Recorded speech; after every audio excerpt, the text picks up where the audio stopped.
નમસ્કાર, સમાચારોમાં હું છું આપની સાથે હિરલ મહેતા। સમાચારોમાં વાત કરીએ કે આજથી 2 દિવસ ગુજરાતની મુલાકાતે આવવાના છે પ્રધાનમંત્રી નરેન્દ્ર મોદી। આજે રાત્રે જામનગર પહોંચશે પીએમ મોદી। તો જામનગરમાં અભિવાદન કરશે પીએમ મોદી। રાત્રિ રોકાણ પણ ત્યાં જ કરવાના છે। તો બંગાળની જીતનું ગુજરાતમાં અભિવાદન થશે। 11મી મેના રોજ સવારે પહોંચશે સોમનાથ અમૃત મહોત્સવમાં ભાગ લેશે પીએમ મોદી। હેલીપેડથી સોમનાથ મંદિર સુધી રોડ શો યોજાવાનો છે।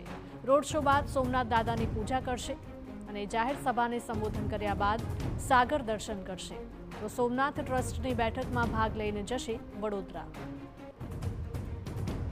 તો સોમનાથમાં પીએમ મોદી જનસભાને સંબોધન કરશે। પીએમ મોદીના સભા સ્થળે ચુસ્ત પોલીસ બંદોબસ્ત ગોઠવાયો છે। એસપી, ડીવાયએસપી સહિત 2000થી વધારે પોલીસનો કાફલો તૈનાત કરાયો છે।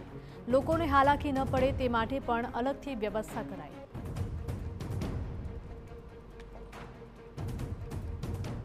વડાપ્રધાન નરેન્દ્ર મોદી ગુજરાતની મુલાકાતે છે। સોમનાથમાં ઉજવાઈ રહ્યો છે વિરાસતથી વિકાસનો પર્વ, ત્યારે પોલીસ બંદોબસ્ત પણ ઝડપી લાગશે। આપણી સાથે વાત કરવા માટે પોલીસ અધિકારી ચિરાગભાઈ પટેલ ઉપસ્થિત છે। ચિરાગભાઈ, જ્યારે આ સોમનાથની અને આ વખતના બંદોબસ્તની વાત કરવામાં આવે, એક અલગ પર્વની ઉજવણી થઈ રહી છે, પણ પોલીસ વ્યવસ્થા અને બંદોબસ્ત કેવા પ્રકારનો છે સોમનાથમાં?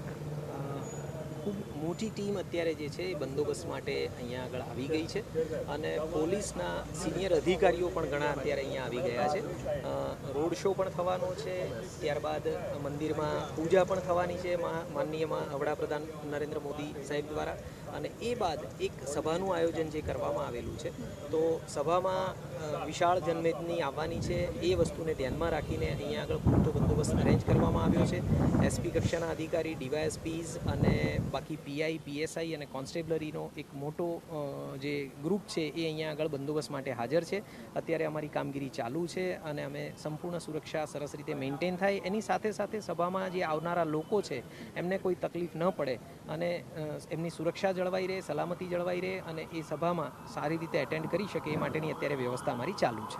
ચિરાગભાઈ, આપણે એસપી, ડીએસપી કે પોલીસ અધિકારી કે કર્મચારીની વાત કરીએ તો માત્ર સભા સ્થળ કે એની આસપાસની જ વાત કરીએ તો કેટલો પોલીસ કાફલો છે કે જે સ્ટેન્ડ બાય છેલ્લા 2 દિવસથી છે? એક્ઝેક્ટ આંકડા તો કદાચ હું તમને સુરક્ષાના કારણોને લઈને ન આપી શકું, પણ મેં કીધું એ પ્રમાણે તમામ રેન્કના અધિકારીઓ અહીંયા આગળ હાજર છે। પ્રોપર સુપરવિઝન થઈ રહ્યું છે અને સિનિયર અધિકારીઓ જે છે, ડીઆઈજી, આઈજી, એડિશનલ ડીજી કક્ષાના અધિકારીઓ દ્વારા પણ અમને માર્ગદર્શન આપી અને આ કામગીરી ચાલુ કરવામાં આવેલી છે। ઘણી વાર જોવા મળતું હોય છે કે વડાપ્રધાન ગયા બાદ એક ટ્રાફિક છે તે થતો હોય છે અથવા ઘણી જગ્યાએ કેઓસ થતું હોય છે, તો એ પ્રકારનું ન થાય અથવા તો રૂટ ડાયવર્ઝન, અને એ માટે પોલીસ દ્વારા કેવી વ્યવસ્થા છે તે કરવામાં આવી? મહેરબાન ડીજી સાહેબ દ્વારા આ બાબતે પૂરતું માર્ગદર્શન આપવામાં આવ્યું છે। ગઈકાલે ગુજરાતના માનનીય નાયબ મુખ્યમંત્રી શ્રી અને ગૃહ રાજ્યમંત્રી શ્રી એમણે જાતે પણ મુલાકાત લીધી, સિનિયર અધિકારીઓ પણ સાથે હતા અને આપે જે કહ્યું એ પ્રમાણે કે અહીંયા આગળ ટ્રાફિકનો કોઈ અવ્યવસ્થા ન સર્જાય એ માટે આ વખતે સ્પેશિયલી અલગથી ફોર્સ ફાળવવામાં આવ્યો છે, જેમાં પણ ખૂબ સિનિયર અધિકારીઓ અને ખૂબ મોટી ટીમ છે।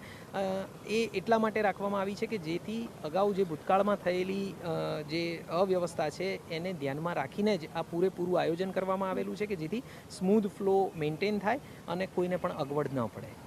તમારી સાથે વાત કરવા માટે તો ના ટ્રાફિકની કોઈ અવ્યવસ્થા સર્જાય કે ના લોકોને કોઈ હાલાકી પડે, અને તેની સાથે જે પોલીસ વ્યવસ્થા જળવાય તે માટે હાલ પોલીસ તંત્ર છે તે ખડે પગ છે। કેમેરામેન દીપક સાથે કિંજલ મિશ્રા, TV9 સોમનાથ।